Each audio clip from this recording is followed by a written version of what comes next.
मुझे बहुत बुरी तरह प्रताड़ित किया जा रहा था, वो ये कि सबसे पहले भाई चलो राम सलाम हो गया, कोई लेना देना नहीं, काम कर रहे हैं। फिल्मों से निकाला जाने लगा, बहुत सारी फिल्मों से निकाला गया। दूसरे के साथ जो फिल्में साइन की हुई थी वो सारी फिल्मों से भी निकाला गया। अरे भाई उसके साथ काम नहीं करना। उस समय जितने हीरोइंस और जितने हीरोज थे वो सब एक तरफ हो गए थे ग्रुप बना के। क्यों? क्योंकि कहते ना चाटुकारिता, यहाँ पे एक कोई भगवान बन गया था और उसके इर्द गिर्द सब लगे हुए थे कि अरे भाई ये जो बोल रहे हैं वही सत्य है और ये तो अच्छे हैं, ये तो सच्चे हैं। क्यों? क्योंकि उनको काम करना था उनके साथ। और वैसे में मुझे याद है बहुत सारी हीरोइंस ऐसी भी थीं, बहुत सारे लोग ऐसे भी थे जो मेरी मदद करना चाहते भी थे, फिर भी वो मेरी मदद नहीं कर पा रहे थे, वो कदम नहीं बढ़ा पा रहे थे। क्यों? मैं इस चीज पे मैंने बहुत मंथन किया, आत्ममंथन, तो मुझे ये पता लगा कि उनकी मजबूरी थी, क्योंकि उन्हें रोजी रोटी वहीं से चलानी थी। इस वजह से मजबूरीवश उन्होंने मेरा साथ नहीं दिया। तो भी मैं इस चीज का मैं रियलाइज करती हूँ और मुझे इस बात की कहीं से भी कोई तकलीफ नहीं लगी। उसकी बाद की बात बताऊं मैं तो गाने गाने लगी। बॉम्बे में सरवाइव करने के लिए भी पैसे लगते हैं, सांस लेने के लिए भी पैसे लगते हैं। वैसे समय में एक भी फिल्में नहीं थी मेरे पास, मैं गाने गाने लगी। जितने भी चैनल्स थे हर जगह गाने जाते थे मेरे, अच्छे अमाउंट में पैसे आते थे, रातों रात गाने हिट हो रहे थे। तो भाई कोई तो रास्ता चाहिए था गाना रोकने का।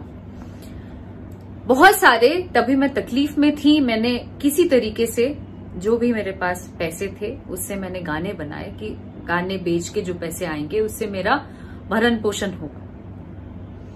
जब गाने बना के कंपनीज में दिलाने लगे, एट अ टाइम यही सावन के गाने मैंने बनाए और उस समय वीडियोस वगैरह करके मैंने कॉल किया और एक दिन पहले बोला गया कि भाई फटाफट गाना भेजिए, रिलीज करना है। जब मैंने गाना बना के दिया, मेल किया और मैंने कॉल किया, तो जस्ट एक दिन पहले, रिलीज के एक दिन पहले रात की बात है, मुझे पहले तो कॉल नहीं रिसीव हुआ, एटलीस्ट 10 से 12 कॉल किया गया, कॉल नहीं रिसीव हुआ। 13वें कॉल पे रिसीव करके मुझे क्या कहा गया कंपनी मालिक द्वारा कि मैं बहुत बुरी तरह फंसा हुआ हूं, प्लीज किसी को मत बताइएगा, मैं बहुत बुरी तरह प्रेशर में हूं। वो ये कि किसी ने मुझे दबाव डाला है, किसी ने मेरे ऊपर दबाव बनाया है कि भाई अक्षरा सिंह का गाना रिलीज नहीं होने देना। क्यों? अगर रिलीज हुआ तो मैं तुम्हारी फिल्म नहीं करूंगा, अगर रिलीज हुआ तो मैं तुम्हारे कंपनी में गाना नहीं दूंगा, मैं प्रेशर बनाऊंगा, व्हाटएवर। मैंने ये सुना और मेरे होश उड़ गए। वो सिचुएशन आप लोग जाके उस जगह पे जरूर इमेजिन करना कि वो टाइम पे जब आप बहुत मेहनत मुशक्कत करके कोई काम करते हो और उसमें कोई सामने वाला इस तरीके की बातें करे तो क्या लगता है, क्या बीतती है उस घड़ी में। मैं शॉक्ड हो गई, मैं शांत हो गई, चुपचाप साइड हटी।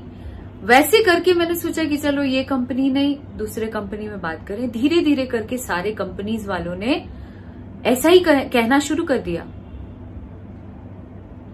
और एक टाइम ऐसा आ गया कि मैं एक्चुअली सुसाइडल, वो कहते हैं ना, कंडीशन में पहुंच गई। क्या करूं, कैसे जीऊंगी, क्या करूंगी, कैसे काम करूंगी, ये सारी सिचुएशंस में ये लोग पहुंचा दिए ग्रुपिज्म बना के।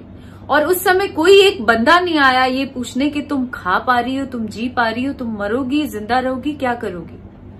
तो वो कहते हैं ना कि जब तक आप जीवित रहते हैं तब तक आपके इर्द गिर्द कोई नहीं होता है आपका तकलीफ देखने वाला, आपको पूछने वाला, आपको सराहने वाला, आपका साथ देने वाला। और जब आप मर जाते हैं तो पूरी दुनिया कैंडल मार्च करने के लिए निकल जाती है, पूरी दुनिया आपके सपोर्ट में खड़ी हो जाती है, ट्वीट करने लगती है, पोस्ट करने लगती है